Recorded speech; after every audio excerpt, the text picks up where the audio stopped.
I'm Mair Hughes and I'm based in Stroud, Gloucestershire, and my work is installation based and revolves around predominantly sculpture, textiles and ceramics, but also incorporates audio, photography and drawing.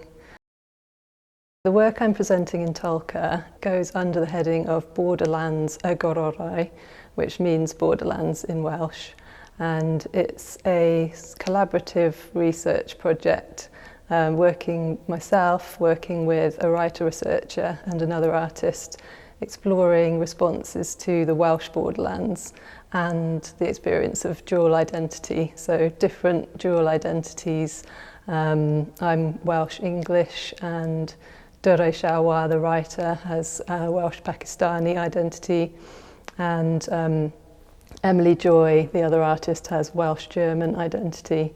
And I wanted to kind of explore the borderland landscape, but have everybody's different perspectives on that, and people using their own, obviously, medium to explore that. So Durre has written an amazing photo essay, and she's also got a photographic archive in the exhibition, and she's reflected on growing up in Cardiff, the idea of borders as a young person, and then current day she's sort of explored the South Wales border and the experience of walking it, so that's part of her research. And Emily has looked at the Wye River, which forms the border in South Wales, and she looks at kind of ecology and ideas of loss.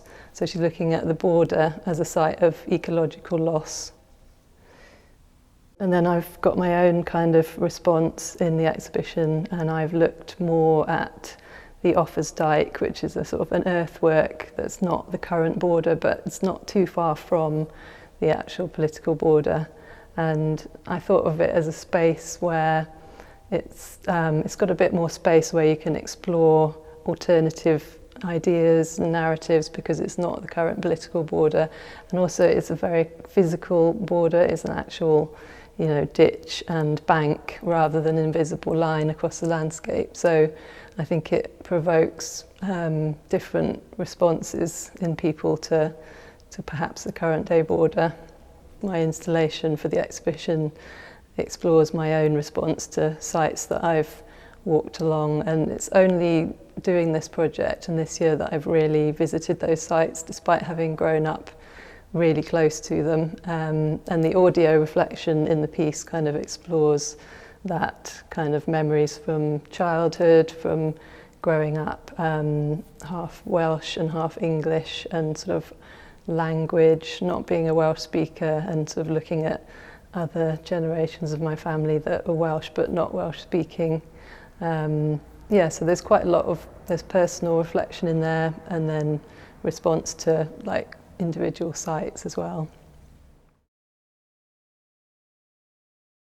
If I was to describe the piece that I've made in TULCA, I would say it is my own personal response to a border in the landscape, what it feels like to walk along it and kind of know that you come from the identity you hold comes from both sides, because I'm English and Welsh. So the experience of a kind of being on a border and what that feels like to me.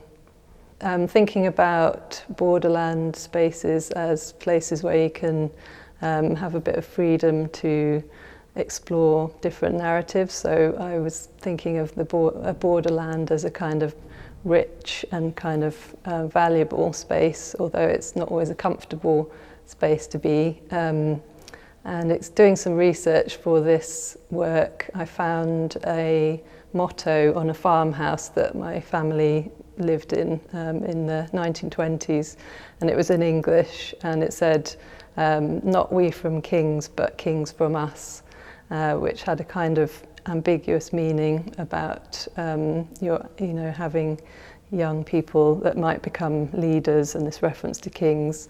So for the piece in TULCA, I've translated that back into Welsh and changed it slightly, so it's now "Not we from kings, nor kings from us." So basically no kings anymore. So yeah, it's again, it was that idea that you kind of have a bit of license in a kind of borderland space to think of other possible versions of identity, and so that was like a kind of another version of my family identity that I felt like I had some sort of agency to make that. So there are some particular themes that have kind of come to the fore through making the work for TULCA that kind of exist in my practice, such as responding to sites, so going to places in the landscape and then making work in response to that. Also doing sort of shared or collaborative research, so working with other artists where the end pieces are kind of individual responses, but the process of making the work is in dialogue with other artists, and I find that really quite a rich way to work.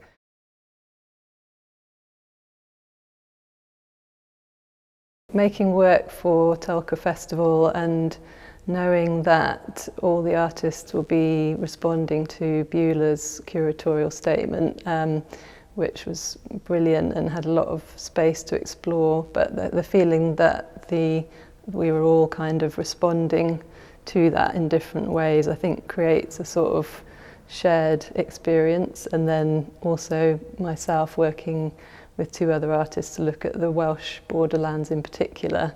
I think that it just created a sort of sense of collective endeavour, sort of working within a space, and also being aware that quite a varied public would get to see the exhibition because of the outreach and engagement. I was very keen that there would be different ways for people to engage with the work through the materiality of the work, the craft parts of it. There's a tent installation, so you can sort of walk around it and just kind of experience it as a kind of physical shape, but also there's the audio and photographic banner. So yeah, I was just thinking that it would be good to have a variety of ways that the public can approach and find a way into the work. I hope that visitors who come to the TULCA exhibition will feel like the installation that I've created along with Emily and Durre is a place where they can dwell and stay for a moment. There's an audio reflection, so I hope that will kind of be a way into the themes of some of the sculptural work, because it has kind of links to what the themes are, to do with dual identity, to do with the border, to do with growing up, and also the Offa's Dyke itself as a kind of monument in the landscape. It has kind of reflections on that as well. So I hope that once they've kind of been drawn in by the audio, that they might sort of then have a chance to look at the different parts of the installation and sort of see the connections between them, and also to kind of see the sort of variety of responses to Borderlands through the sort of the shared research that we've done. I would hope that visitors who experience the installation would also find it a space where they can reflect on their own identity, maybe in terms of a dual identity or a language that they have in their family, and just this idea of identity being something that you can kind of explore in your own way and work on, and it could be a process rather than a fixed thing that that has to stay the same, and so something that can grow and evolve over time.